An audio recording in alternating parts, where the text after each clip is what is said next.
the Kiswahili of our continent, our motherland, Africa. And it's one of those things that I would like other people.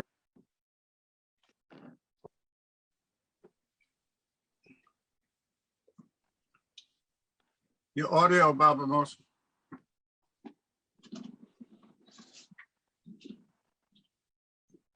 We just went out. Singer, you want to go ahead?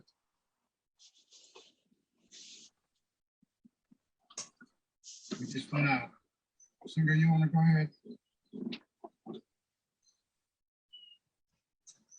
We just went out. Singer, you want to go ahead?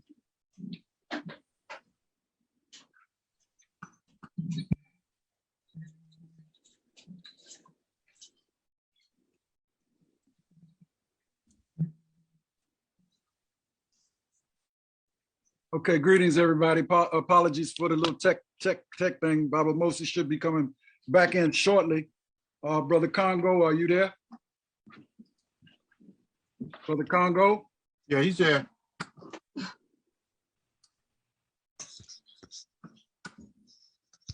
Okay. So anyway, Baba Mosi was going to open up. So I'm going to open up real quickly, to save time. And I don't know what's going on with the screen. My screen is jumping around. Baba Congo, can you stop the share screen, please? Yeah, something's happening. Okay. I don't know what's going on. Stop the share. Yeah. Okay, so as I said, you all, we have a couple technical little glitches here. So before you start sharing the screen, Congo, let me just briefly open up.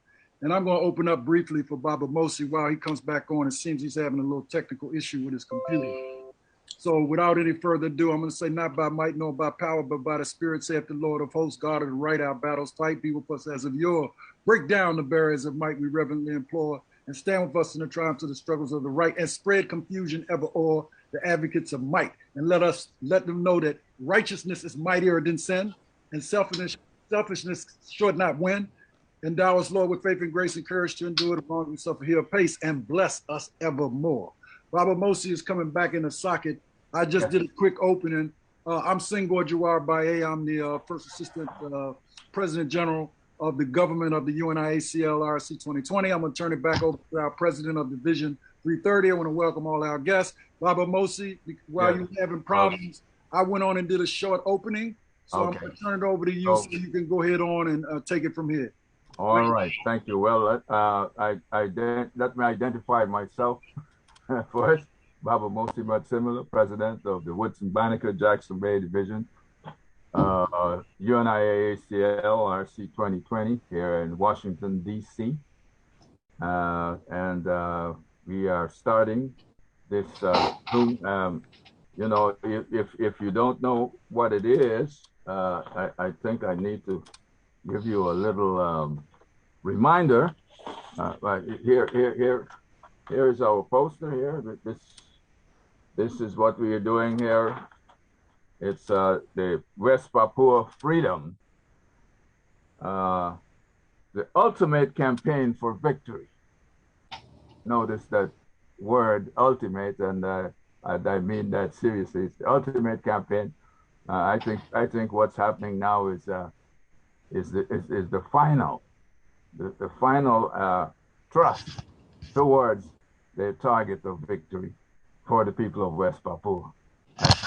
I am honored to be part of this discussion with members of the West Papua Freedom Fighters group, DULMWP, and the Free West Papua campaign.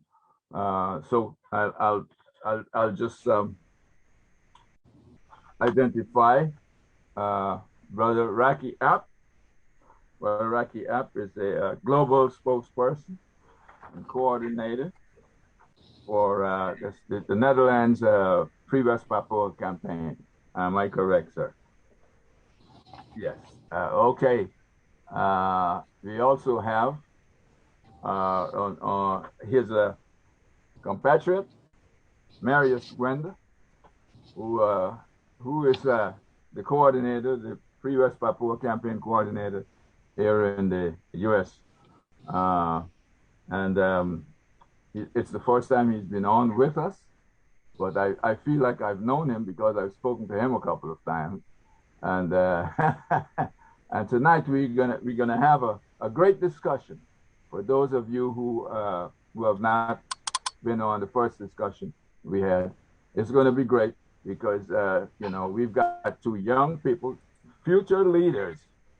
You know, future leaders, because you know, the future belongs to the young, and so they're the future leaders. I mean, ooh, Baba Congo. Baba Congo, please mute yourself, Congo. Yeah, you did. Okay. Future leaders, and you know, we should have had on. We posted that we would have the interim president of West Papua, President Benny Wenda. Unfortunately, he's a very busy man, and very busy at this moment, and so I'm sure the representation we have here will do justice to the president in bringing to us the happenings right now of the West Papua Campaign for Freedom. So let me I'm giving that as a sort of an introduction to the panelists, and you know, we're going to try not to waste any time since we've lost quite a few minutes here already. So I'm going to turn the floor. I'm going to give the floor to Brother Raki, so you can just give a short, you know, description of what you do yourself, or however you want to introduce yourself. I just said who you are, but you know, just give us a little thing, and then we'll go to Marius. You need to yeah, okay. Yes, first of all, I greet you and welcome you all in one of our languages, which our interim presidents usually do. So thank you for having us here. As spokesperson of our campaign, I'm really honored and blessed that we can be here with our family to share our story. And my story basically started in 1984, 4 months before I was born. My father, Arnold Ab, who was an anthropologist and a famous musician, was assassinated by Indonesian military. And not much later, my mom and 3 brothers fled to the neighboring Papua New Guinea, which is the eastern half of the island of New Guinea, right above Australia. That's where I was born, in a refugee camp. And not much later, we fled and asked political asylum in the Netherlands, which was the former colonizer of West Papua. So I'm grown up in the Netherlands, and now I'm based here as well. I work as civil servant within the Ministry of Interior. But beside that, all my time I will spend as being a spokesperson of our campaign to educate the world about what is happening in West Papua, educate the world about the genocide committed by colonial Indonesia. Yeah, I'm really glad that I can be here. Back to you, Brother Bobo Mosi. Okay, thank you for that introduction of yourself. And let's hear a little bit from Brother Marius. What can you say about yourself, Brother Marius? We'd love to hear that. Wow. Before you go further, what's the response to wow? Oh, wow, man, like that. Thank you. It's like means thank you, and that's thank you for welcoming us, and that's we go by a lot of things like welcoming, and also thank you for the opportunity, and that's basically thanks. Okay, great. Yeah, great. And yeah, thanks for the opportunity they're giving us, and as my brother Raki said, And yeah, for myself, I'm from the one of the students that got a scholarship from the autonomic courses, and I just finished up my school last year. So I'm coming from the islands, and I know the situation, what going on over there, and then I just said that this is the kind of the what brought me, and I was majoring in the political science, and my political science, I mean, like when I was studying, and that's like kind of the mistreated, and that's the stuff a lot of stuff going on. So that's why I decided to I will join with the brother Rakiab and Mr. Wenda, and then that's how I ended up here. And yeah, and the problems I know, and I also born in the islands, and I know I grew up in the, I thought like that's part of the culture, but when I come over here and then I see like that's totally different, and that's not supposed to happen, but it's happening right now. Thank you again. Well, you know, we way ahead of our program, our agenda. So what I'm going to do is allow you, Brother Raki, to continue with the presentation of what you may have set up for us, so that, you know, because as you said earlier, it's your duty to inform people and to raise their consciousness as to what's happening in West Papua. So wherever you want to start, let's start right now. Thank you, Baba Mosi, and the entire family supporting us this evening. And so, yeah, let me, for the audience who have never heard about West Papua, it is not your fault. And this is why, because there are some structures, as we know, you know, who built from slavery to colonialism to the capitalism system we know today. Those are the parties, those are who are in power, and made sure that West Papua was kept a secret until this day. So that is probably why a lot of African brothers and sisters haven't heard about what is happening to the brothers and sisters right now in West Papua, because the world kept it a secret, from the white Dutch colonial systems to the greed US corporations such as Freeport-McMoRan, who meddled into West Papua with the world's largest gold mine in West Papua. Those kinds of economic interests are the reasons why they want to keep West Papua secret. They don't want to expose the genocide there. So let me go back in time, when in 1800 or 1700 the first Europeans, traveled to the East Indies all over the world, and they arrived in the area of Indonesia we know today. And the first one who took that territory was the Netherlands, under the name Dutch East Indies. They colonized the territory and took all the spiceries and so on for their trade. After Indonesian independence in 1945, 1949, the independence war, which I support, because where colonialism is, we must fight it. So it is Indonesia's right to get the independence. But after Indonesia got the independence, West Papua, so the western half of the island of New Guinea, was basically part of the Dutch kingdom until that time. And we got another name, which was Netherlands, New Guinea. And the Netherlands prepared us towards independence. And in 1961, you can see the flag behind Brother Marius, which is the Morning Star flag. The Dutch gave us the Morning Star flag. They prepared us with a kind of military force. We got a first government. It was all installed on let me say it correctly, December 1, 1962. 1961.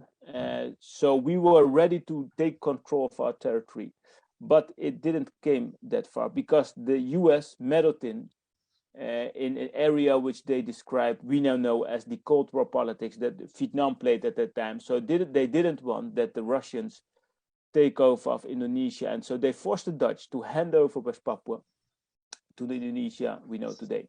So the Dutch signed an agreement in 1962 on how they prepared the West Papuans with the government and the land flank in 1961. In 1962, August 15, they signed an agreement which we know as the New York Agreement in the headquarters of the United Nations. So without the consultation of the indigenous peoples of West Papua, our future was decided between Indonesia and the Netherlands. And from that day on, Indonesia basically occupied West Papua, because a couple months later, Indonesia invaded West Papua on May 1963 with a military operation, and they have never left since then. And the result is that 1/3 of our population have been killed. More than 500,000 indigenous West Papuans have been, murdered, women raped, children killed until this day. And the misery is still going on, because since Indonesia set foot on West Papua, foreign media are being banned from reporting West Papua until this day.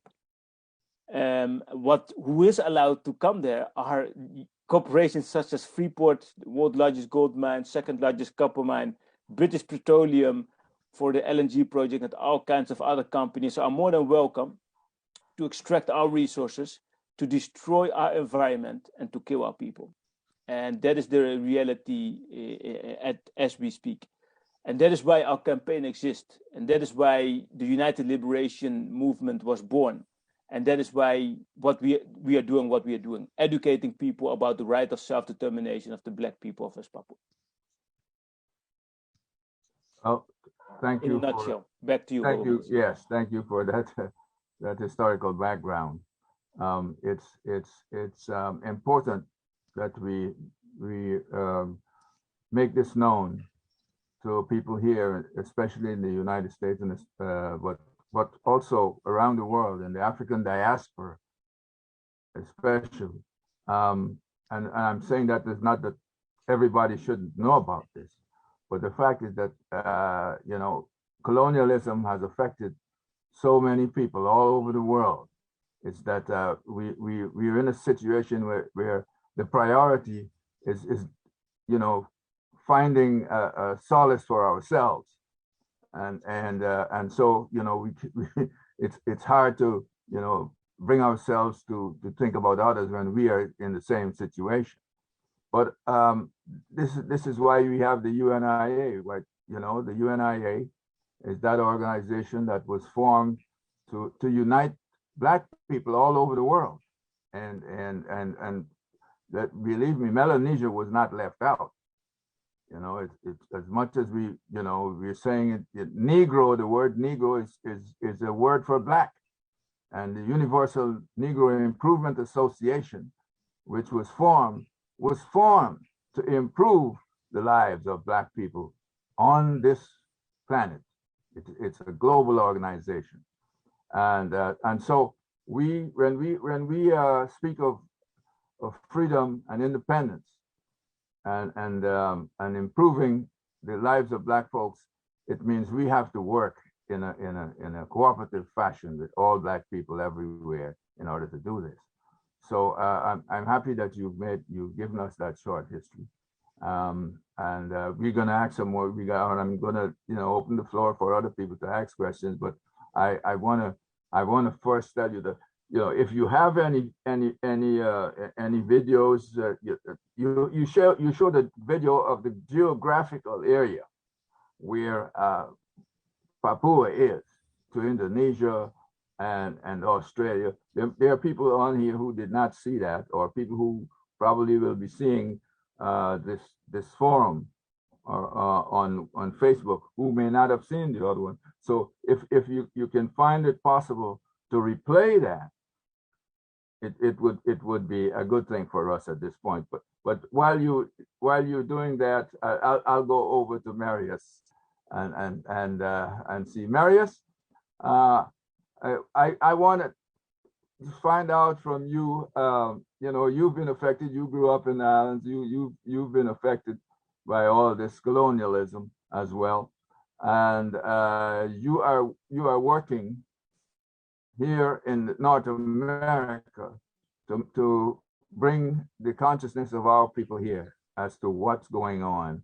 And let me say that first, you know, I am happy to meet you and to welcome you as a brother here in North America, and with all other people from Melanesia who we are hoping to get in contact with, because we need to broaden the scope of this campaign. So let me get a little version of yourself in the struggle and what you're doing. Yeah. Yeah. Again, thank you. And like when this is kind of my testimony that when I was growing up in the islands, and I just came into the United States in 2016. So I just have been here for 5 years, but it's like I'm going back to the where I came from, and I thought like the world is just like that, because I never knew that the system already set it up. And so and when I was growing up, and that's I was I'm a like a tribal person, and also I'm trying to tribal person. That's the stereotype that we got, and we got the stupid, and then that's all the bird water, and then that still exists in the island right now. And so that's why like I was thinking like, oh man, this is the life cycle of the islands. And I never knew that there's another version of the life out there. But then when I get an education, and when I go to school, and after I go to school, and I kind of see what's going on, and I can sense it, because when I was growing up, like it's already part of their life. So I thought that that's the way of the life.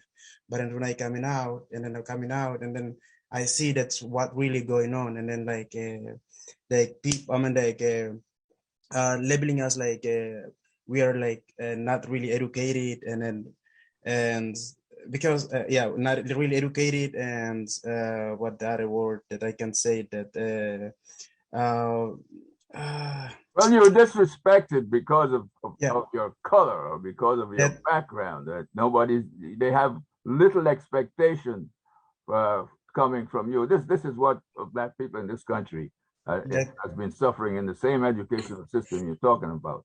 You know, there are stories a lot of people can tell you of going to you know, some one of their teachers and saying they want to be something in the world, a doctor, a lawyer, and the teacher will tell you, well, you know, that's not for you, because you know you don't have the aptitude to do that. that's right. That's just because you happen to be of a certain color. So we understand, you know, and I'm glad that, you know, you've had that experience here. And, you know, this is not just a US issue, it's a global issue, because we're dealing with Europeans who, in the first place, what they've done and are doing in Africa has a lot to do with exactly what you had as an experience. You know, they don't feel that Black people can or ought to be able to determine their future by themselves.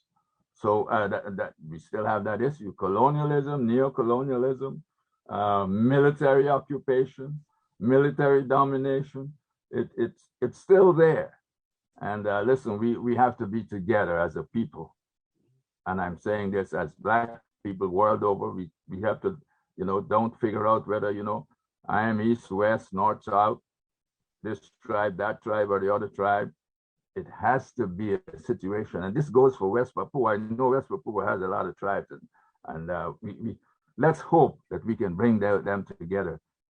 This is independence we're talking about, and as one nation, forget the tribal thing. The tribe, you know, you got land, you can't really forget it. It's a cultural matter, but let's hope people can, you know, be smart enough to, or you know, or it has to be taught. Human beings, we have to be taught. And so it has to be brought to them that we are all one, and we should aspire to be one in where we're going in the future. Baba, you have a question? Baba Senghor, did I see your hand up? Oh, okay. All right. All right. All right. So in that way, Brother Raki, are you able to bring that background, geographical? Okay. Thank you. Let's get that going then. All right. All right. I'm gonna share my screen, and then so just to bring the audience, give the audience some context. Indeed, as you can see, Australia, I have this arrow pointing at the western half of the island of New Guinea. So that's for the orientation, the region of West Papua. And this is the island, split in two due to colonialism. The eastern part is the independent nation of West Papua, and the western part is the West Papua, where Brother Merishwand and I am from. And as you can see, these are a lot of indigenous tribes, more than 250 in West Papua, and in Papua New Guinea, more than 1,000 different tribes with their own very way of living and language. So it's a very unique, diverse cultural hotspot in the world. And these are the images, as I talked earlier. When West Papua was prepared towards independence, we got this Morning Star flag, our own army, ready to take control until the moment that the US interfered and the Dutch signed an agreement without the consultation of the indigenous peoples of West Papua. So our independence was hijacked. And this is the result. This is the main reason. The world's largest gold mine, owned by US mining corporation Freeport-McMoRan, at the heart of West Papua, the single largest taxpayer to Indonesia. And we are living as so-called poor citizens in Indonesia, knowing that we are the richest province, if you perhaps in the world, if you look at the just 1 or 2 million indigenous West Papuans. And of course, BP with one of its largest LNG projects, and once again, our land, environment destroyed, human lives and destroyed, and culture disappearing because they want to make profit. And the recent years, we got these palm oil companies also coming in, once again, violating human rights, destroying our environment and our culture. And these are the images, not from 100 years ago, not from 50 years ago, but from the recent years. And the daily reality, for us, slavery didn't end. We got slaughters, lynched brothers and sisters by Indonesian military forces. As we speak, this violence, this is the reality for West Papuan children. And this is one of the reports of Amnesty International, and the title says everything. Don't bother, just let them die. Killing with impunity in West Papua. This is happening on the world's largest tropical island, one of the most unique land and marine biodiversity hotspots in the world. And this is why we have launched a so-called Green State Vision during the last climate summit. Because if the environmental organizations and the world leaders have protected indigenous rights of those in the global south, in Africa and the Amazon, but also in West Papua, we didn't have this climate crisis. It's that simple. They should care about Black lives. And the UN is underlining it. Protecting and ensuring the collective rights of indigenous peoples to land and territories is the best way to prevent a further climate crisis. It's about unfinished colonization. And the global silence about this has made all of this happen. And that is why we are here, to educate them about what is happening, about the genocide, ecocide, and unfinished decolonization. And our mission is clear: educate the world about what is happening there. And now we got a lot of peoples in Melanesia, in the Pacific, and also in the African continent, in the Caribbean countries supporting us, with, I think, now more than 84 countries demanding a United Nations human rights fact-finding mission. to West Papua. So that's a huge diplomatic win for our United Liberation Movement and for our campaign. And this is what we've launched a couple of weeks ago in Glasgow, Scotland. Our Green State vision: when we got the independence, we're gonna take the lead the world out of this climate crisis by preserving our ecosystems as our ancestors did for thousands of years. And this is the way forward. So I have a short movie compilation. Is that okay for 5 minutes? Where I can give more context. Is that okay? Yes. Just as much time as you want. We need that information, whatever information you can give us. Okay, so this is like a compilation. I just give a short presentation, and this is hopefully giving more context about our resistance, about the suffering, but also the global momentum, how we've created so much, momentum from such a difficult situation. Thank you. All right, there we go. Do you have sound as well? Yes. Okay, there we go.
Known as the Netherlands New Guinea.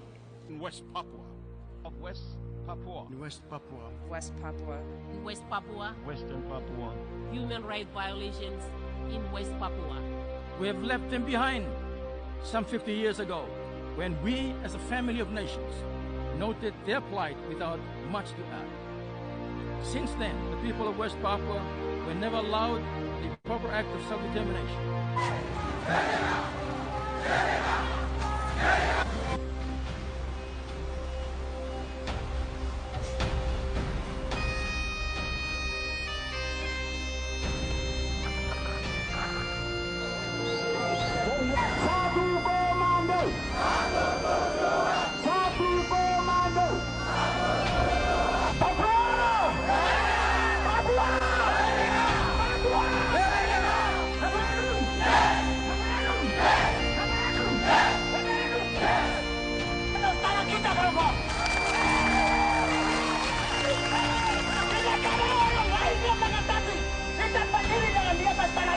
People in West Papua, if they say that they want independence, if they organise politically demonstrating for independence, if they even display the Morning Star flag, which is the West Papuan national flag, they face 15 years in prison, and they're charged with treason.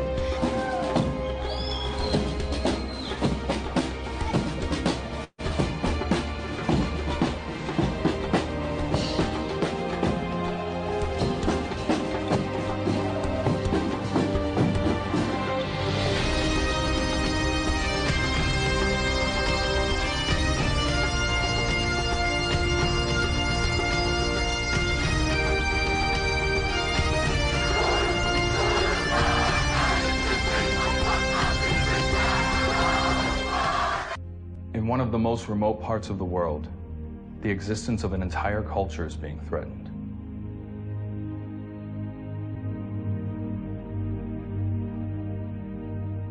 Under the canopy of the densest rainforest in the world, they thought they could keep it a secret from us. They think we won't care. They actually believe that we won't do something about it. Now it's time to do something. And it starts with you. On the Indonesian province of West Papua, genocide is slowly wiping out the Papuan people. An estimated 1 million Papuans have been slain by the Indonesian military, and as long as the world is left in the dark, innocent lives will continue to be lost. Papuans endure torture and murder carried out by the Indonesian military every day for simply living on their own land. They fear their cries for help will not be heard by the rest of the world. Help us to get the word out about genocide in West Papua. My name is Ryan Philippi. I'm an actor, director, and I'm an isolated ambassador for peace.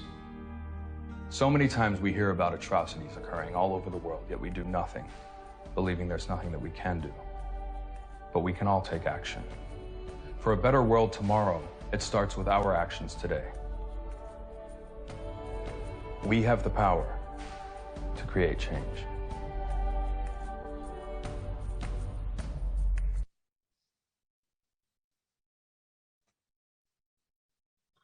All right, Owamosi, a brief summary about the momentum and the situation in West Papua. Yes, and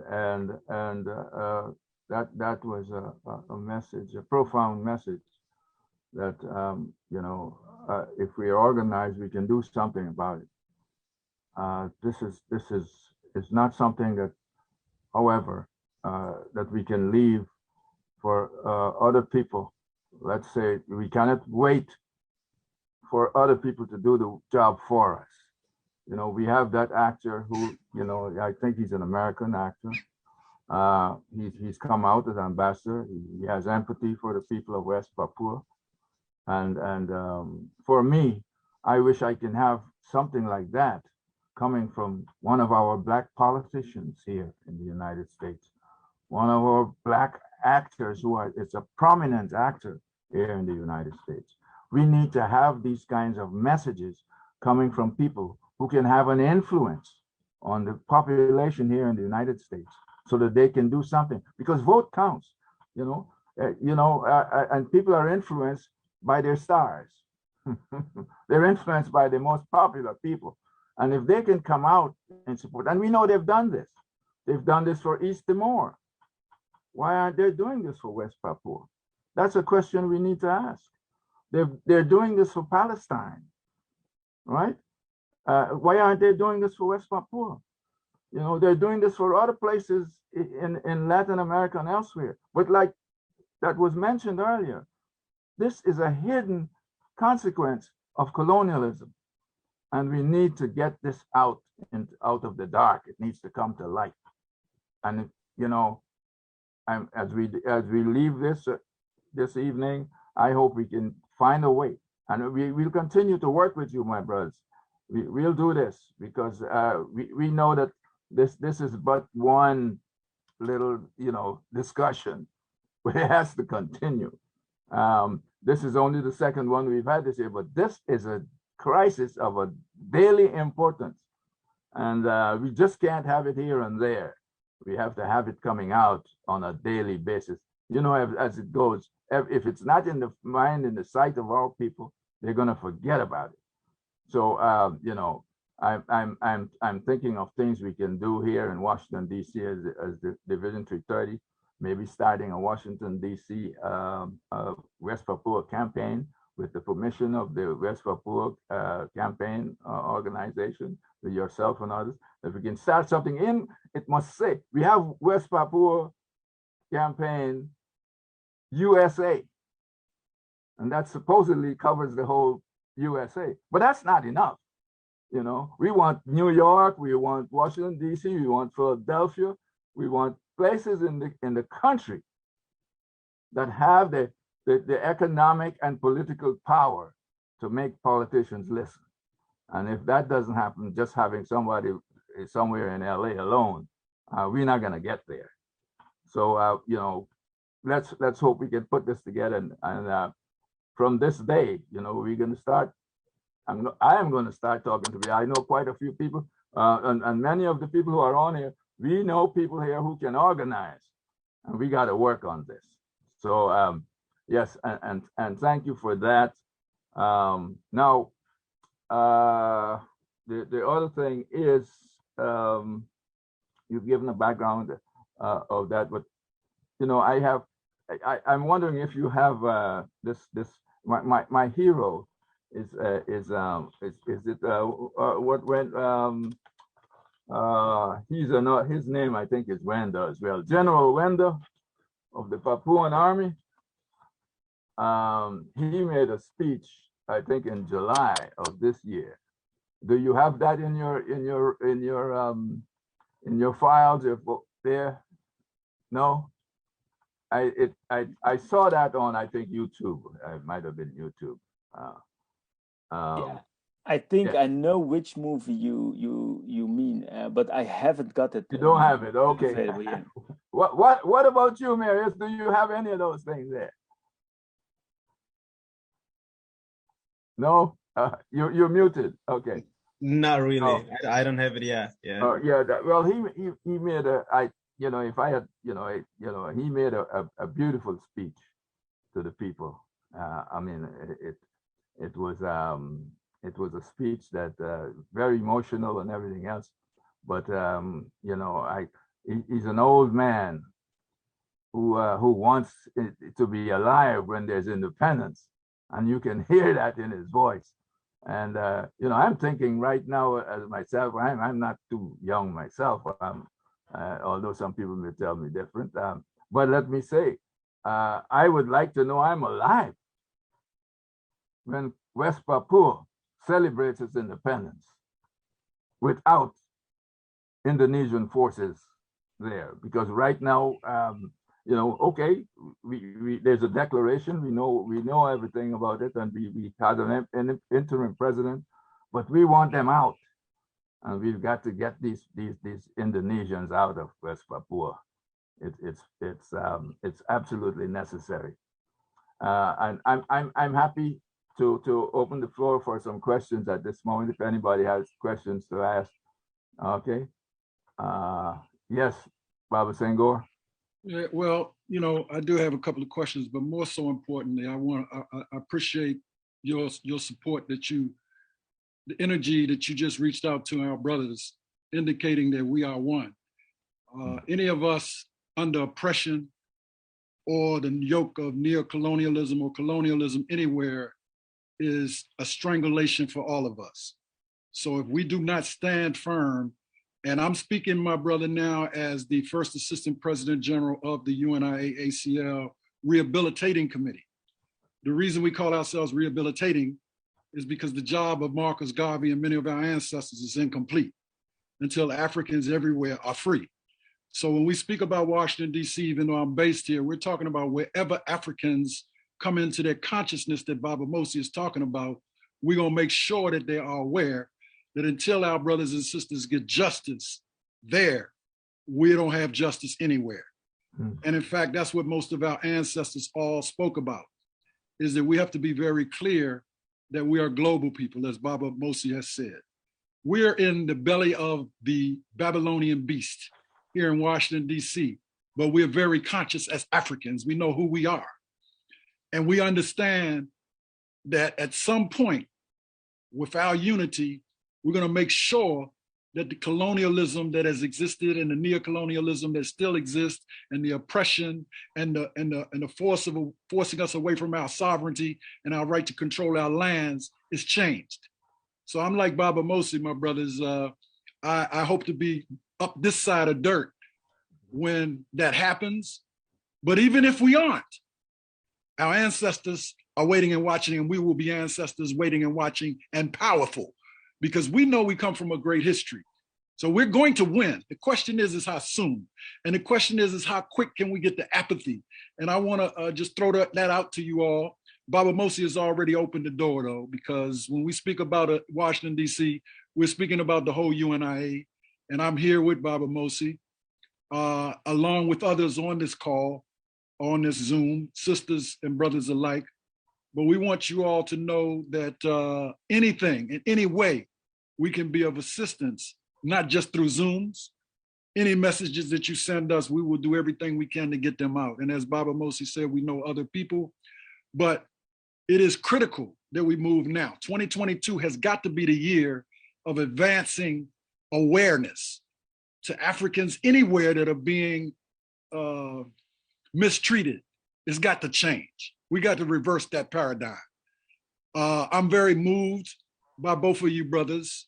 I feel you all. You know, it's not just hearing y'all. I feel your spirit. We brothers and sisters. So I'm gonna just throw a question out real quickly. Is how best do you see that we can be more supportive of you all in the trenches? I'm gonna leave it at that. Okay, go right ahead. Whoever wants to answer that. Marius, you seem ready. Right. Well, let's talk about here in the U.S., Marius. All right. What would you be looking forward to after we've had this discussion in getting ourselves in a let's say a spirited, cooperative effort? All right, thank you very much. And then I'm just direct. I'm going to the questions directly. Like all West Papuans know that the United States is like really main key also, and it's really important. And everything starts in the United States. And that is the why I'm here in the record. I'm a brother Raki trust me and give me the opportunity to stay here, and not only him but in all the team. And that's what we're working on. And also like we want to give the pressure to the governments, because here's the United States, all the problems that it's take the almost 50 plus years, and that's started in here because of the in the United States, and that's create our long history. So my message is like it's whatever it is going to take, and just give pressure to the government and pressure to the United Nations. That's my message. And yeah, I will need help in that area too. Thank you very much. Okay, brother Marius. We hear you, and our response is not just going to be words tonight. It's going to be deeds. One of the things that I know could be helpful would be how can we support the campaign? Our organization is not rich. We don't have a lot of money, but we can work towards finding a way to get some kind of financial support towards you as best we can. So, where would we be able to send that, or how do we deal with that? Anyone can answer. If I may, yes.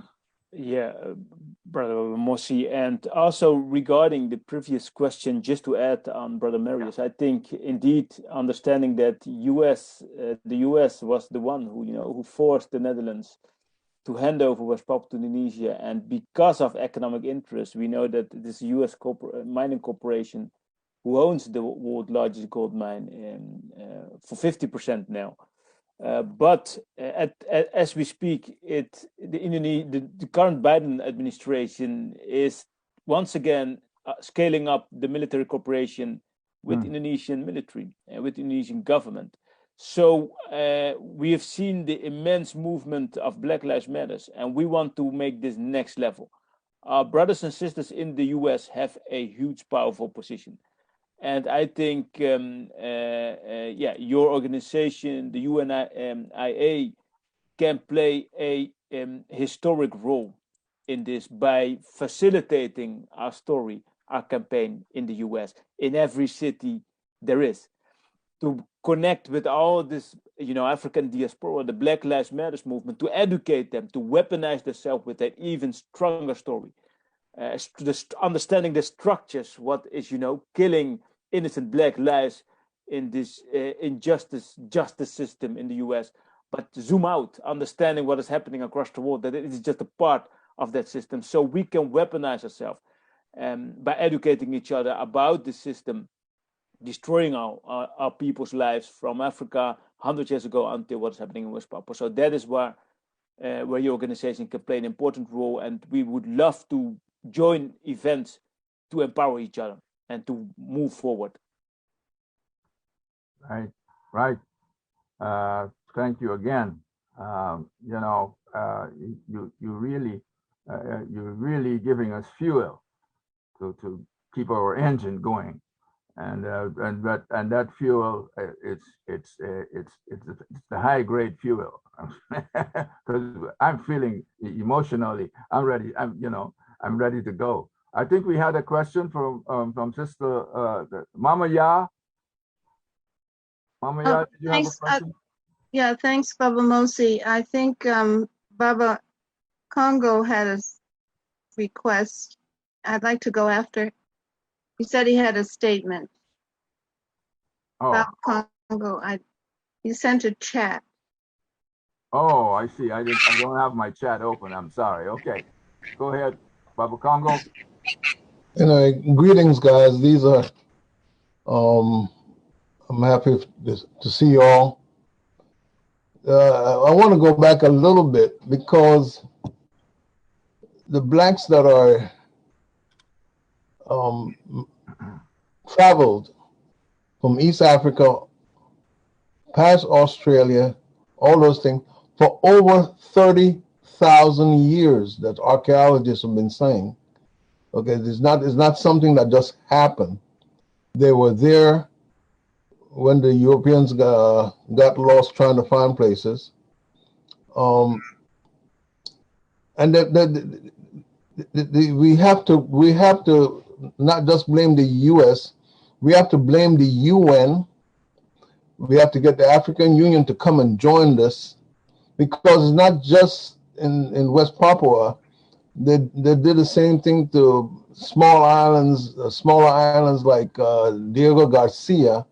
The Marshall Islands are having problems. East Timor and West Timor are still having problems, all because of this colonial power.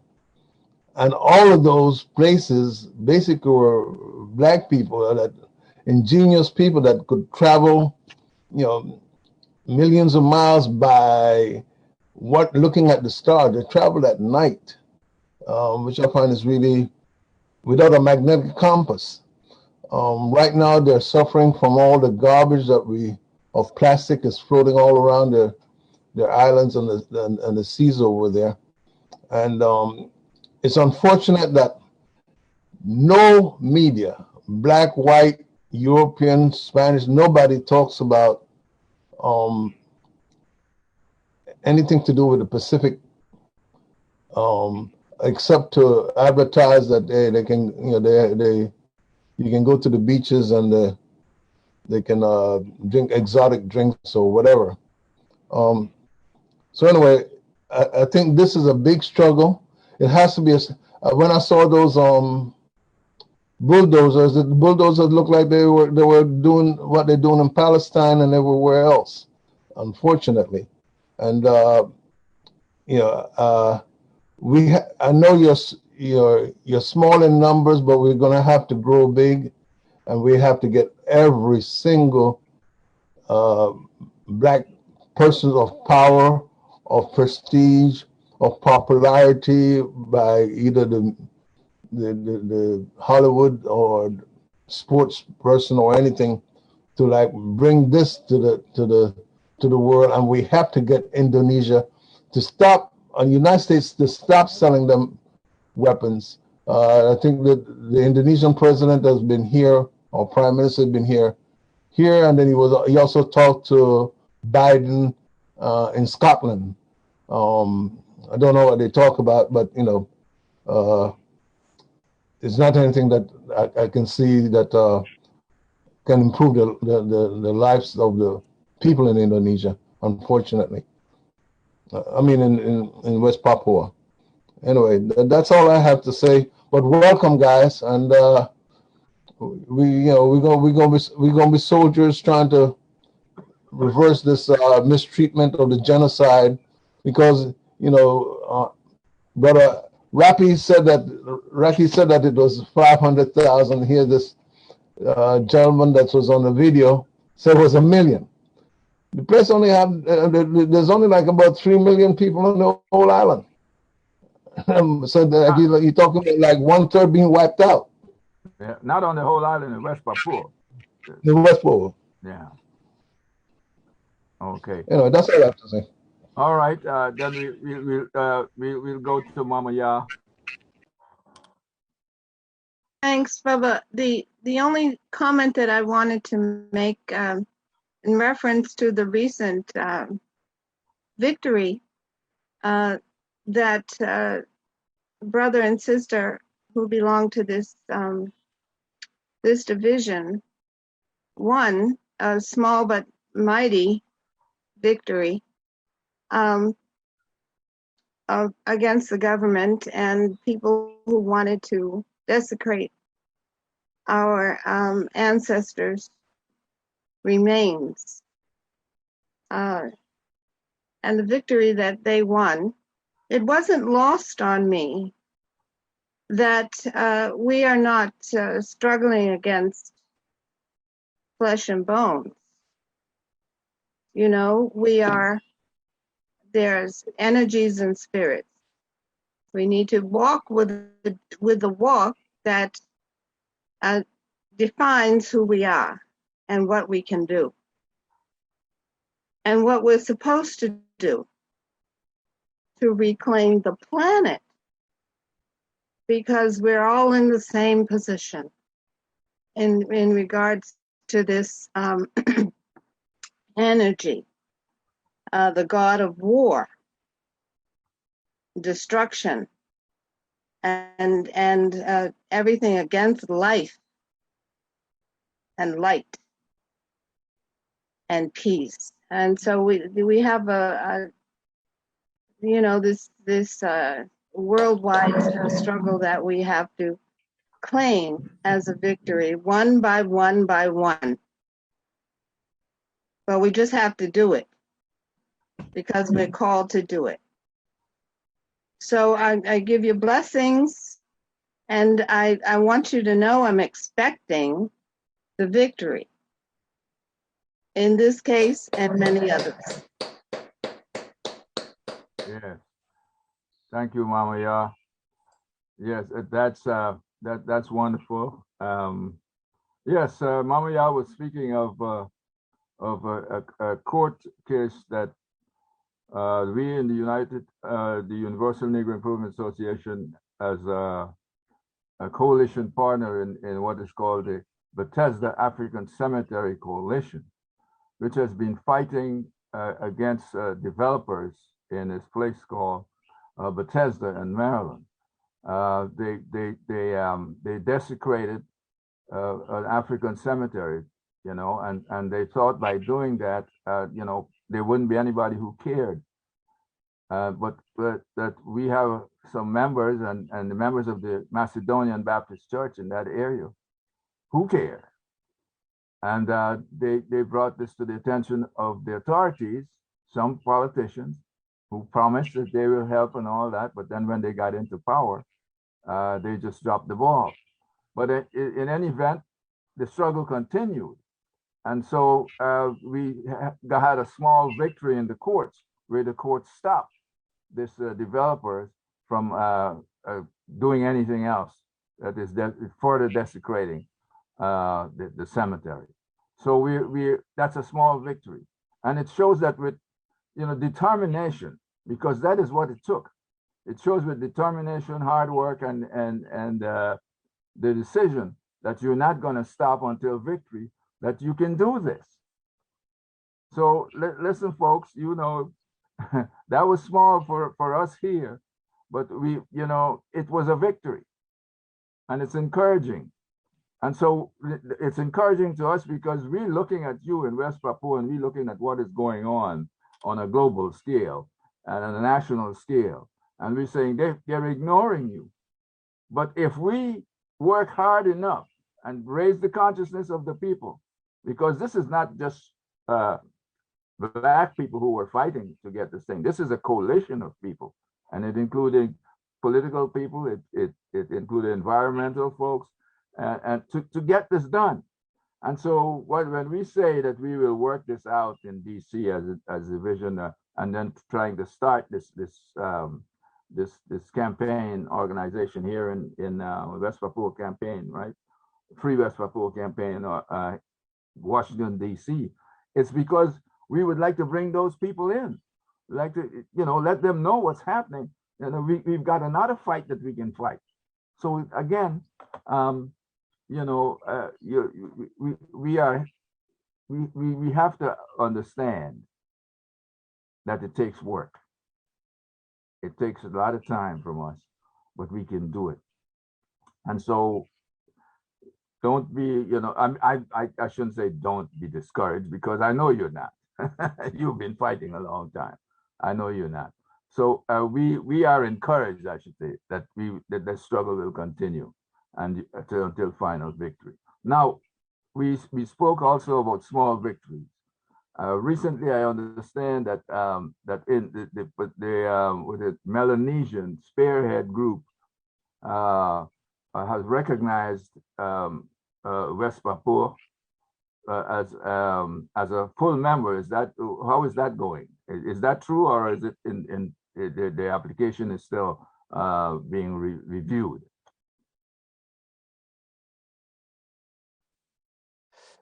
Yeah, thank you so much for all the remarks and the comments and feedbacks first. And yeah, regarding the upgrade of the UMWP within the Melanesian Spearhead Group, we are still at the moment observer member. The application was already filled in, but we had some hiccups due to the COVID restrictions the last 2 years, where the Melanesian Spearhead Group couldn't come together, and there are some dynamics in the Vanuatu politics, and that's why the Melanesian Spearhead Group couldn't forward the process of the application. But our expectation is still that the UMWP will be full member in upcoming months, hopefully, and if not, just 1 or 2 years. But our expectations is that it's just a matter of time that we're gonna be full membership. And we know that Indonesia is doing everything in their power to lobby us out, but they can't separate us from the family. It's just not making sense. So it doesn't matter how much millions or billions they will pump into it, we will still be part of the island of New Guinea, whether they like it or not. So it's just a matter of time, and about how we can collaborate with our brothers and sisters in the Pacific region to put pressure on the leadership to do the right thing. It's our commitment, as we have heard from you and Mama Ya, that commitment is there. And I want to highlight just a quote of our late brother Martin Luther King Jr., who said that those who love peace must learn to organize as effectively as those who love war. And that is what we have to do every single day. And having a base in Washington, D.C., just saying that we have a Free West Papua Campaign chapter in the political heart of the U.S. will make them panicking. Just highlighting that. So imagine if we were going to start planting seeds there. I am confident something will grow, because that is nature. When we plant the seed, something will grow. We don't know how big it was gonna be, but we can. Everything we planted 10 years ago have become a forest, and that is why Indonesia is panicking. And that is how all these powers, world powers, the UN, Australia, who are working, this cooperation, destructive cooperation, afraid, because we are planting seeds everywhere, and things are growing, whether they like it or not, whether we have no money and they have billions. The truth is coming out, and that is why I'm so confident with this conversation, knowing that whatever we do, it's gonna make impact, and they're going to be panicked. Thank you. I think we need to, for those who may not know, because you know, Brother Raki, I may have an idea of what's going on in the Pacific and some of our audience, but there may be a whole lot of people who have no idea what we're talking about when it's when we say the Melanesian Spearhead Group. So if you can give me some background on that, who are these people, and why is Indonesia part of this group?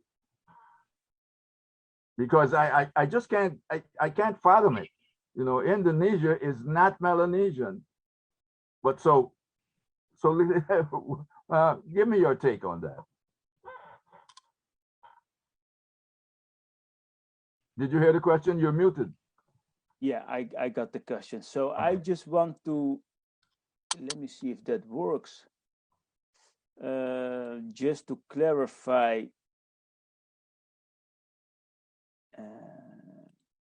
yeah, I'm gonna share my screen once again. Okay. And I'm just gonna share this video, and then I'm gonna talk about it. So this is a promo video of West Papua becoming a observer member within the Melanesian Spearhead Group. We want to upgrade it. So you see the countries who are part of the Melanesian Spearhead Group. Okay. Can you see that? Yes, yes.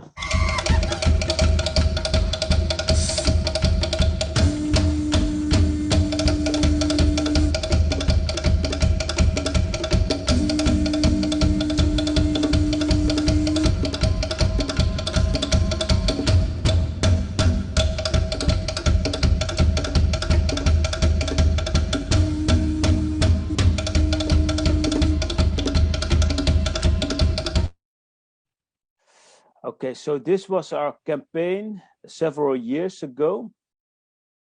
And then I'm gonna just show a map. Sorry, apologies for that. Apologies for that. Just a map which I had before.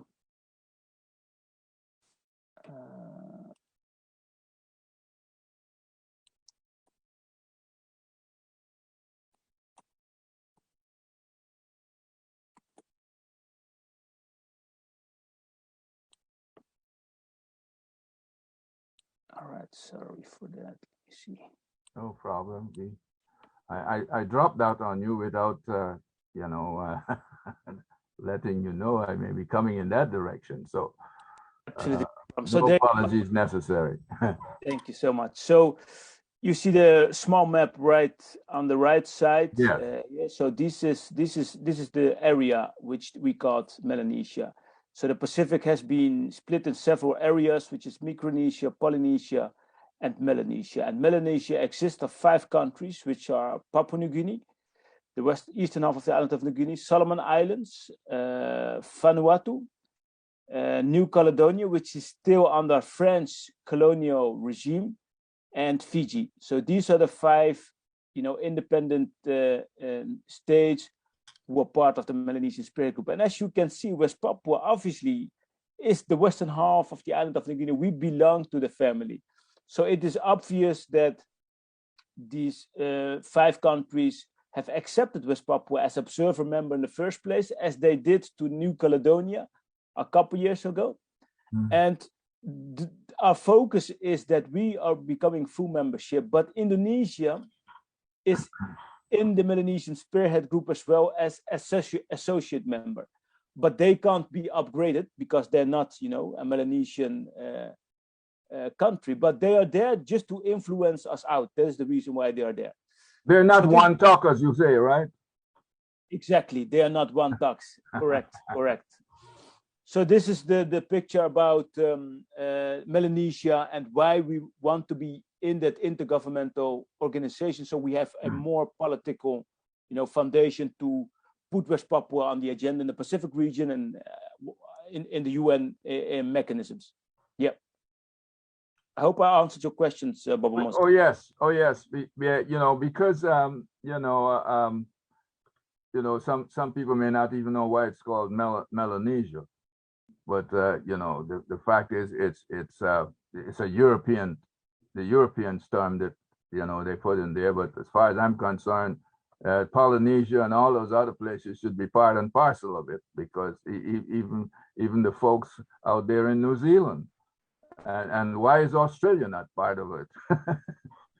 I mean, of course, we understand from colonial history and everything else, but listen, it's Melanesia is all those places.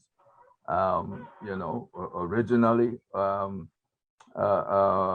the Aboriginal people, and as they call them, I mean, they're black folks. So hey, and Melanesia is about what causes that color black. That's absolutely true. Yeah, absolutely. So you know, the slogan is very clear. You know, it doesn't matter where a black man is coming from, his ancestors in African. We know that's our slogan. So we are always connected. Yeah. Okay, Baba. Sorry, Baba Senghor. Yeah, I just want real quick. These are good points. This is good conversation. I don't know whether either one of my brothers are familiar with Runoko Rashidi, who recently became an ancestor, but he's traveled to many of those locations, and he's still out traveling an ambassador, even though he's an ancestor. But Runoko is kept me very much, and many of us, very much aware of what was going on in that whole region. And we have to understand a lot of the names that we've been called by somebody else, they ain't our names, y'all. But let's deal with the real root of what y'all were just talking about, melanin. We don't have to say Melanesia, melanin people.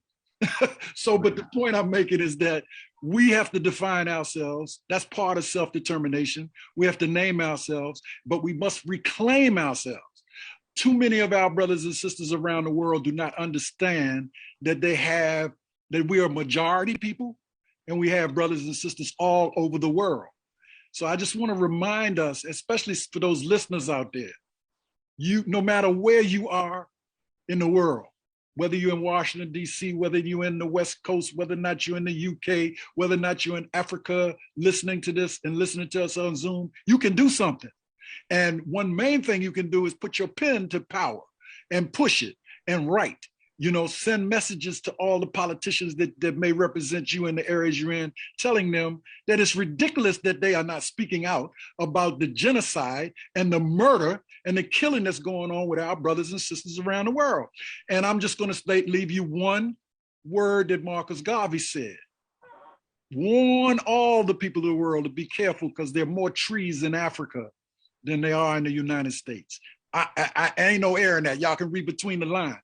So that means when we do regain our power, watch out if you were on the borderline, not representing the interests of your people, because this is not a play matter. And Mama Yao, you're absolutely correct. Any victories we have are victories for everybody.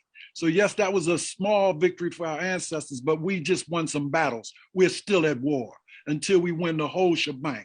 And it's not just going to include our ancestors. It's going to include our children, our people in West Papua, and anywhere in the world. Meaning, we have to govern ourselves and take back control from these people who are desecrating not only humanity, the planet. So we have to really keep it real plain and simple. You know, anywhere where our people are treated unjustly is an injustice to Africans everywhere. And speaking of the planet and desecrating the planet, again, I'll come to you, Brother Raki. You were at the recent conference there in Scotland. How were you received when you spoke about you know, the issue of not you spoke about the world, of course, I assume, but I'm sure you represented West Papua there at that conference. How were you received? In other words, did you get much empathy from folks for the cause? Yeah. So yeah, thank you for the question. So regarding our attendance at the climate summit a couple weeks ago, I've just shared my screen once again, just to give some context. So we were there because the interim president Benny Wende and his team and I joined the team. We prepared the so-called Green State Vision. West Papua is the world's largest tropical island. We houses the second/third largest rainforest after the Amazon and the Congo Basin. We own the third biggest lung in the world, so they can talk all bullshit they want. The UN scientists have shown that indigenous peoples have preserved more than 80% of world's remaining biodiversity. We are the solution, and they don't know where to start. So we have outlined this so-called Green State Vision. You can visit it on www.greenstatevision.info. And what we've done is just, obviously Indonesia was in the official spaces, the so-called blue zones, and we didn't have accreditation, but we were there because we know we have the weapon. We own the largest tropical island, so we don't need their approval.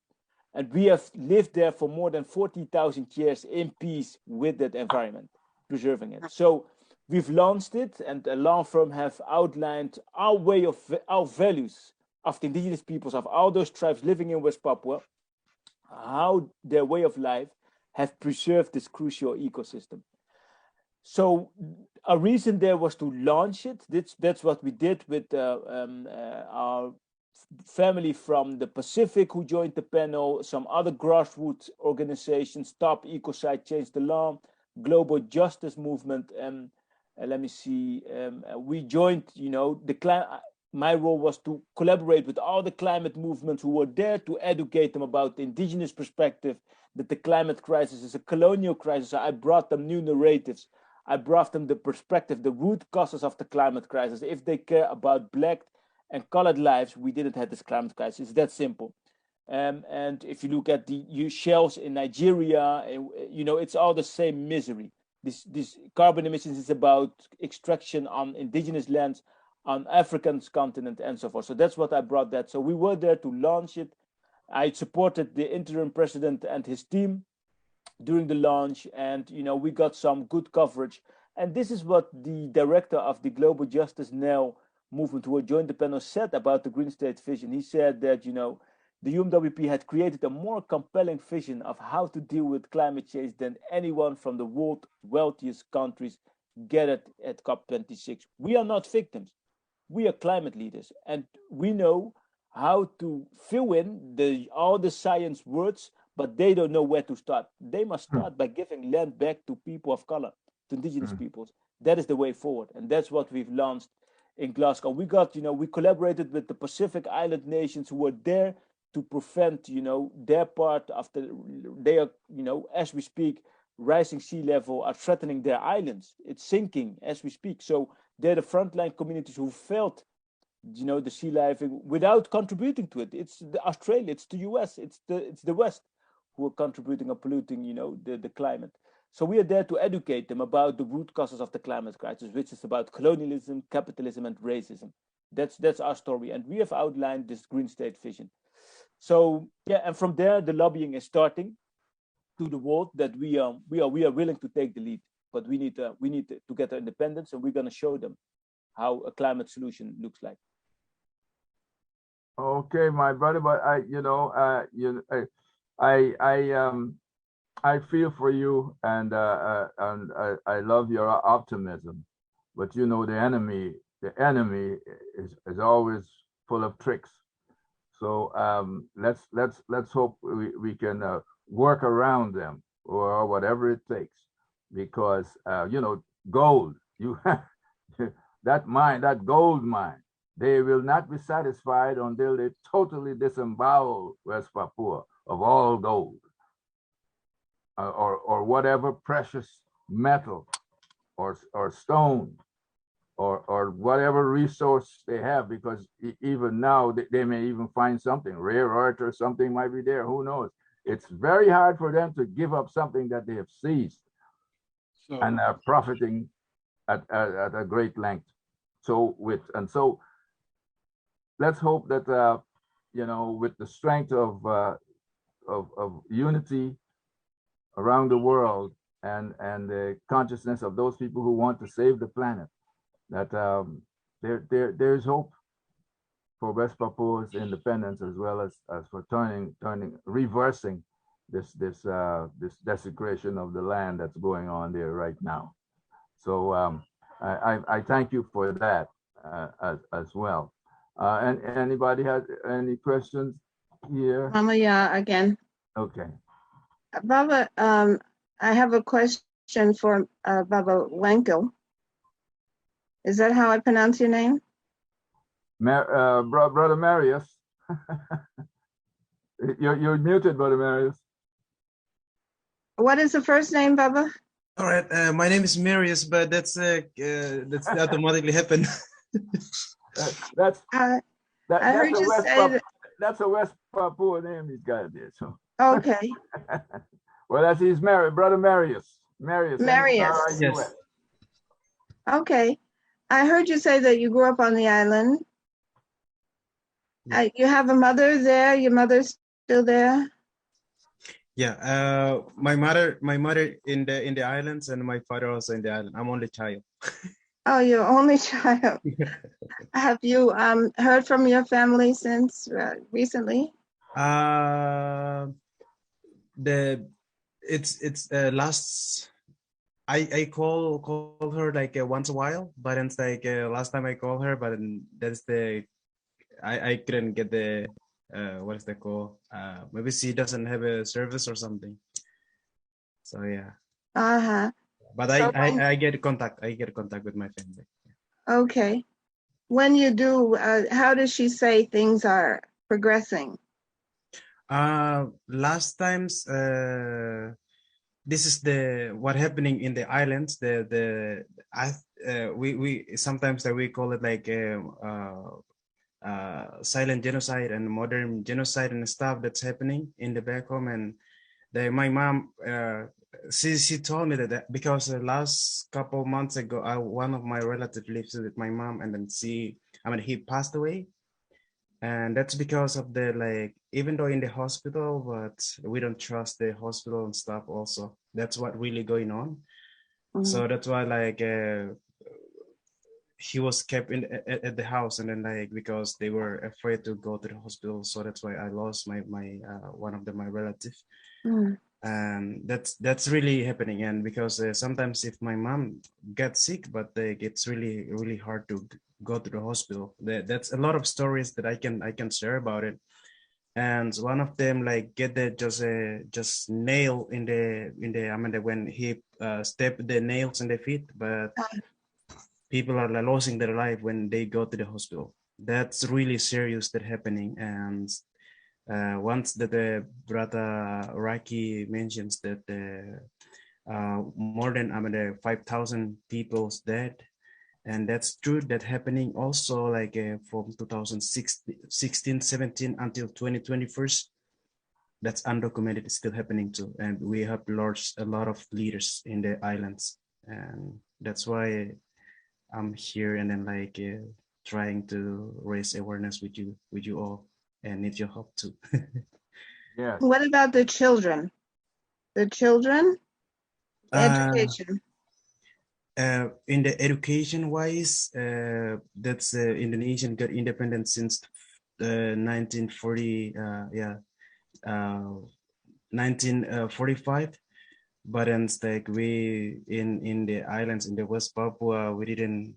I want to say we didn't get really good education over there. And that's why I'm here, because my government in the West Papuan governments, this is the indigenous government. They seized that and they sent us over here. It's that's hundred of students in the overseas, all over the world right now. But because of this bright issues is coming up, because my government sending a lot of students outside, and the change is coming in the islands. So that's why these guys, the enemy sees that, and then they try to bend now. Right now, it's most of them are sending back to the islands. And for me, I'm kind of a runaway. Yeah, I ran away from the program, and I just quit the program and decided to stay here. Well, for the education wise. What is your mother's name? My mother's name is Orina. Orina? Yeah. Tell her I asked for her. specifically. I asked about her, and I'm thinking about her and the best for her and your family. Thank you very much. I will. Well, you know, that's why we call her Mama Ya. She's the mother of us all. So, you know, thank you, Mama Ya, and Brother Marius. You know, it's, you know, whenever I hear these things, I think back to the time that, you know, I grew up in a colonial territory, a British colonial territory, and I understand all this stuff about education. Education was not a priority until after independence. It's not that there was no education, but the education came that it stopped at a certain point.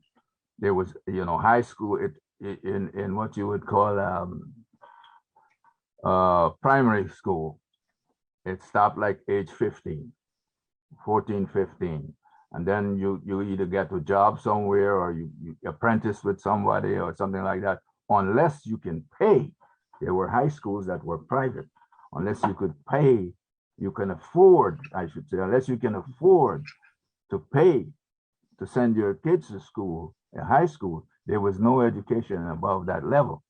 So it was a tough thing, but it worked out for some.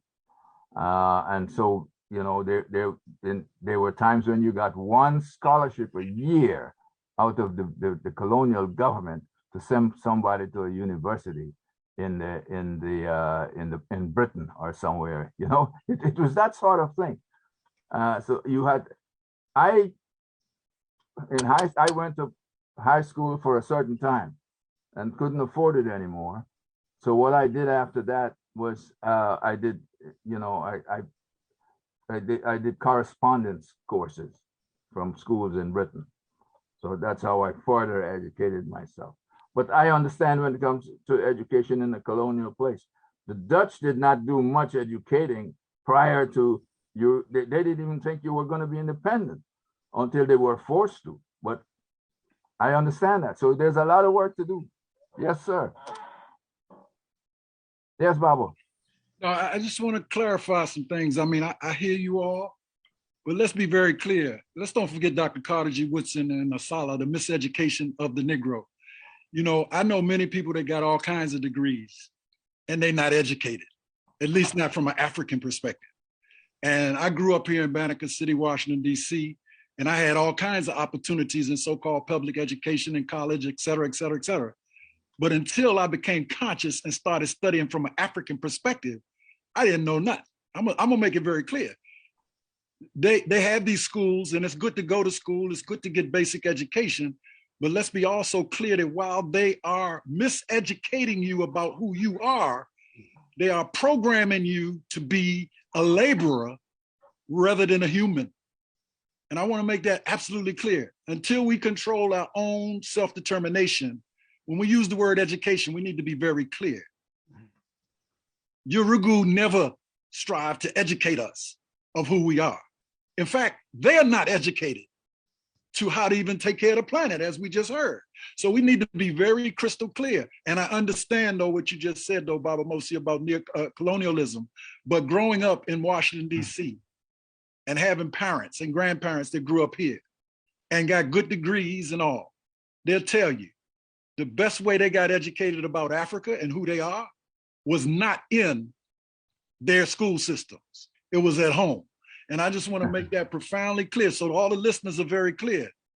You can have all the PhDs you want, but if you ain't working to raise your consciousness as African people, it don't do us no good. If you're working for them, you're working for one of them corporations that's ripping off our gold. You know, I want to make that clear though, Baba Mosi, because we get confused. We talk with a forked tongue. You know, you can have 10 degrees. Julius Garvey got 9, and he'll tell you, that's not the degrees we want. We want the degrees of sovereignty and freedom, and we want an African education. Back to ancient Kemet. The energy that built the pyramids is what we need, and that's not what they're teaching in the schools, y'all. However, you need to get the basics of education. I totally agree with you on that, but I want to make it clear. If we had gotten education, then you would have tons of people rising to this issue right now. But because we've been miseducated, we've become too apathetic, and we work for the system instead of working for the Most High and the ancestors. And I'm gonna close on this point, Baba Mosi. I ain't hoping. I know we're gonna win. The question is when we gonna win? I ain't got no doubts about us winning, because first of all, the same oppressor that's oppressing us is killing the planet. So if we continue to let them kill the planet, ain't nobody gonna be here. And we ain't gonna allow that to happen. As my brothers say, science by excellence, we're gonna change the paradigm. I had to say that, Baba Mosi, so I can make it clear. All right. Well, if there aren't any other questions coming up, let me go to our guests and let's take a little interlude of music. And you know, I know West Papua you know, the guys there, they produce some good music, including reggae. So what you guys got for us? Raki or Marius, what do you have for us with music that you can play for us tonight? Thank you, Brother Baba Mosi. Brother Marius, did you prepare some music for us, or you I hope so. I have some music, but that's like once our Pacific brothers and sisters they did for West Papuans. It's all about the what is that called? Hope. Free West Papua. Yeah, that's for hope for the generations to come. So we want to see the what is the freedom test like?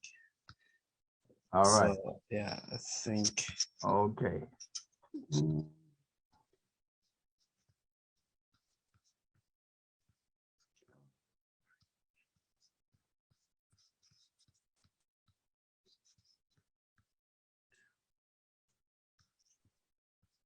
You're sharing the screen, right? Oh, yes. Okay. All right. Okay.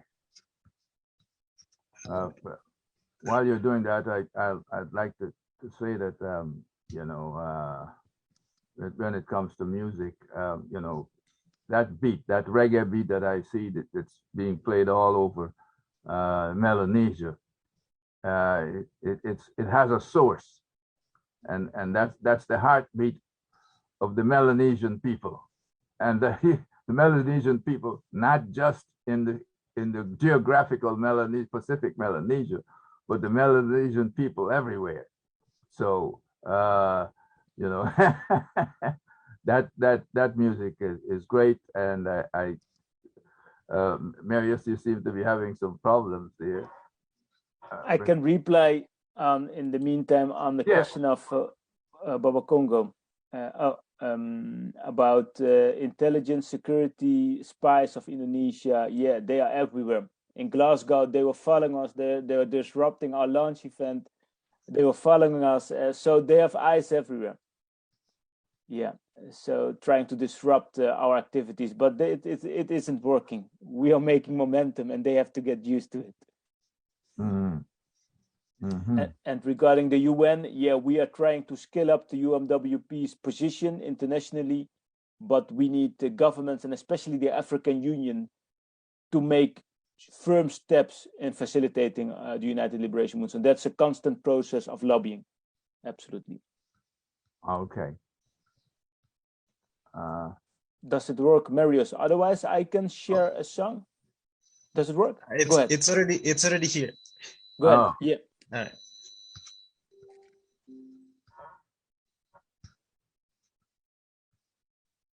Okay.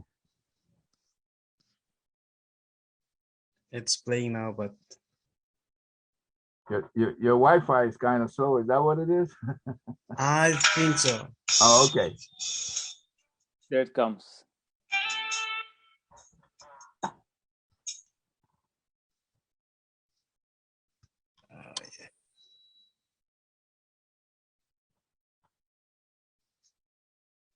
Oh my, sorry.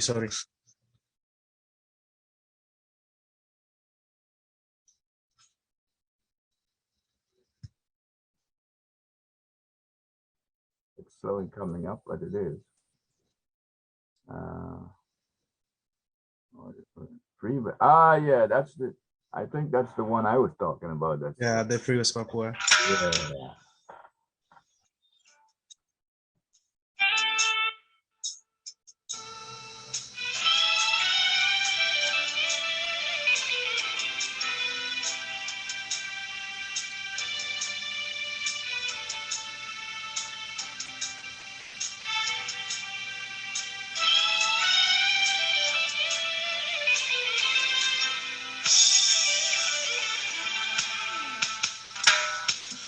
Once the sunshine, now turn into night. Yeah.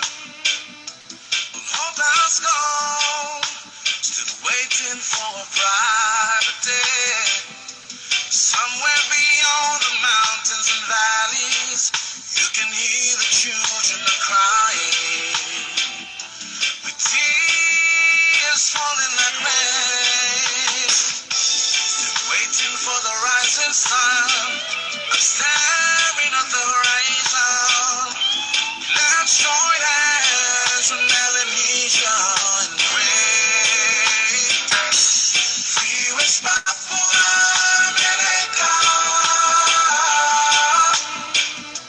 Let's join together now in unification with Melanesia. Free West Papua, America. Stand together now in Melanesia. Can't you see? No place for the hurt. Victims of discrimination for their right to be free. Every day in fear of being tortured. Why is this have to happen? Where is the love to love? Waiting for the rising sun. I'm staring at the horizon. Let's join hands with Melanesia and pray. Free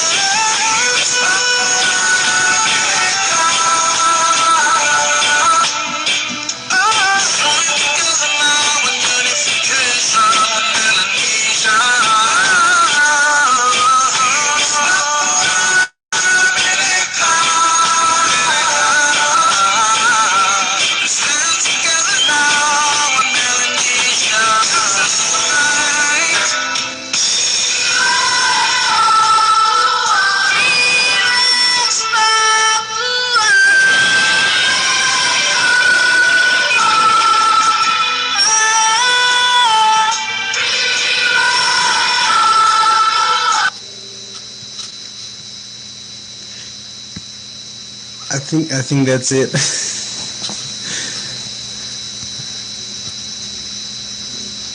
Okay. Okay. Well, thank you, Brother Marius. We all need to get a copy of that so that we can have that to play in moments when we feel that we need an uplift in dealing with West Papua. It's a beautiful song, and you know, it could be a theme song for programs that we may be having on West Papua. So watch out, folks. If you hear that sound in any kind of program, radio or otherwise, just know, you know, we stole it from the brothers in West Papua, and it originated on this program, on this forum, I should say. All right. Well, if you know, we've come to that point when, you know. Baba Mose? Yes. Yeah, I've just two questions to ask. Okay. First of all, when did they discover gold on the island of West Papua? And just one statement: President Kennedy was a president in 1960. So you know, for the people who think that he was so great.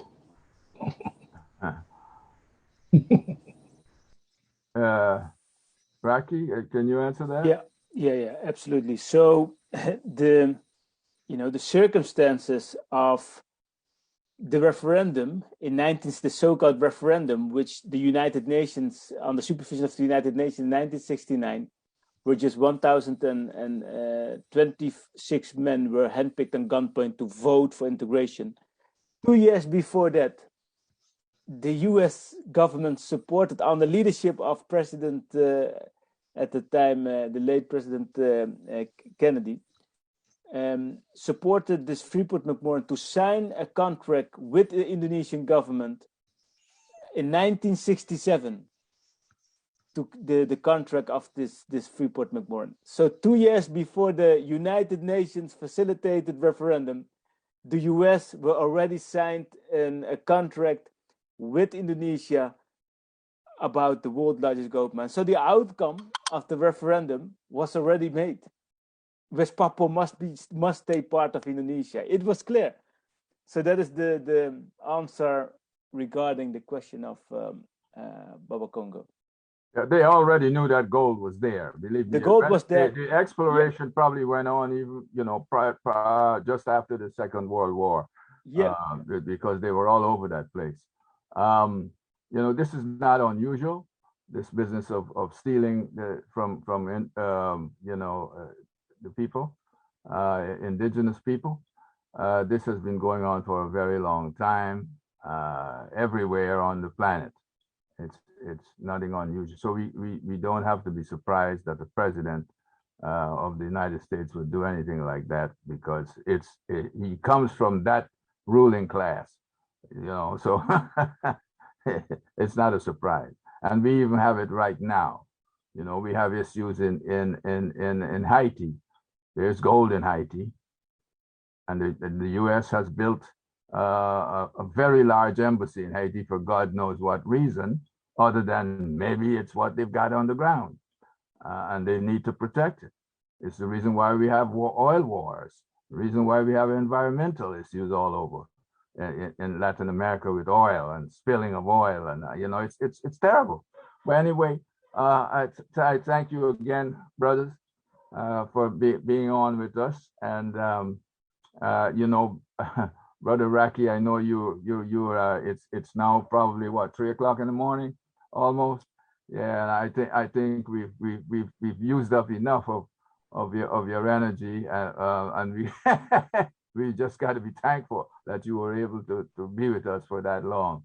So I thank you again, and you, Brother Marius, for being on this forum. And what I would like to do now is, if you have any last words, you can go ahead and say them. Anyone. I just want to say once again, thank you so much for having us, creating this opportunity, and from the bottom of my heart, on behalf of our people and our campaign, thank you for your time and commitment, and I'm looking very forward to plant some seeds in Washington, together with our brother Marius over there, and the UNIA to work together and to create more momentum. Thank you so much. That's it from my side. Yes, appreciate that. Brother Marius? I would say this as same as Raki said, so I just want to say thank you very much. Wow. Okay. Yes. Power, my brother. Power to the people. Listen, I just, we have this thing that we do here in the US among our folks, after we've had a very good conference or forum or something that's very heartwarming. We discuss a very serious matter, but it was heartwarming to be with you brothers here and discussing this. And we would do what we call the 7 Harambes, which we will say Harambe, it's another Kiswahili word for the progress. So it's I would like us to do 7 free West Papua in honor of you guys. It's a salute to you. And we also use the word uhuru. Uhuru is another word coming out of East Africa, and it means freedom. So what I would like you to do is a call and respond thing, and as let's say you say free West Papua, and we say uhuru 7 times. Can you do that for me? And use our fists too. All right. Brother Maris together. Free West Papua. Uhuru! Free West Papua. Uhuru! Free West Papua. Uhuru! Free West Papua. Uhuru! Free West Papua. Uhuru! Free West Papua. Uhuru! Uhuru! Uhuru. Uhuru. Thank you very much. Wow, wow, wow, wow, wow. Wow. Yes, indeed. Double up. Let's go harder. Well, we need need our closing anthem, but you know, unfortunately, let me see if we can. Are you there, Brother Zama?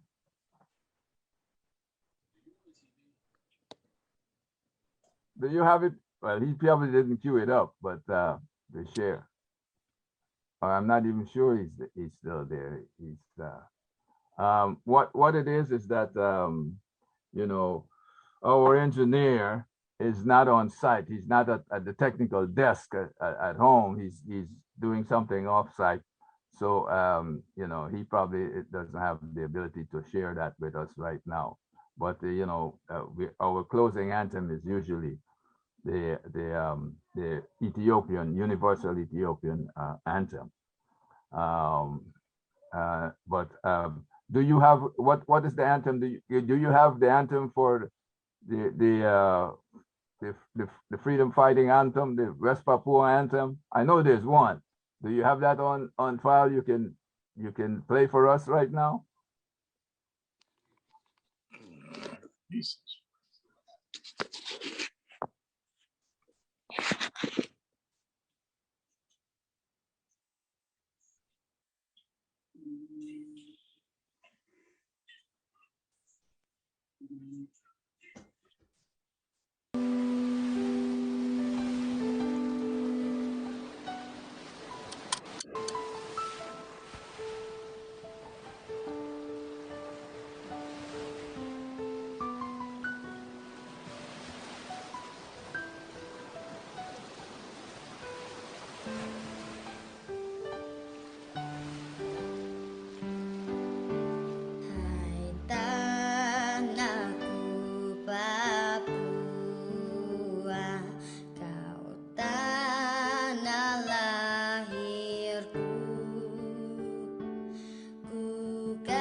Kasih pasir putih di pantaimu senang, di mana lautan biru berkilat dalam terang. Ku kasih bunyi ombak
Papua Merdeka!